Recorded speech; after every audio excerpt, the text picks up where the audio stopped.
எங்கேயோ போறாங்க, கல்யாணத்துல எங்கேயோ உள்ள போறாங்க, ரீல்ஸ் எடுக்கிறாங்க போல. இன்னும் கல்யாணம் தர்றாங்க.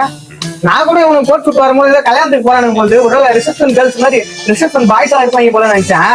அப்புறம் தான் தெரிஞ்சு கோஸ்ட், இ காமர்ஸ் கோஸ்ட்.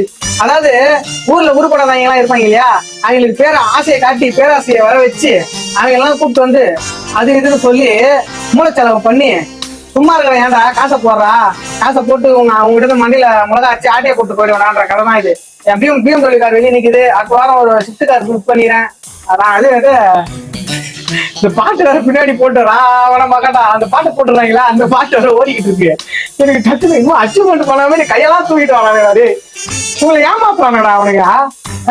பாருங்களேன், அவங்களுக்கும் தெரியல நம்ம ஏமாறுறோம் அப்படின்னு சொல்லிட்டு இழிச்சு வாங்கிலே. டேய் இழிச்சுட்டு போவாதீங்களா இழிச்ச வாங்க பசங்களா.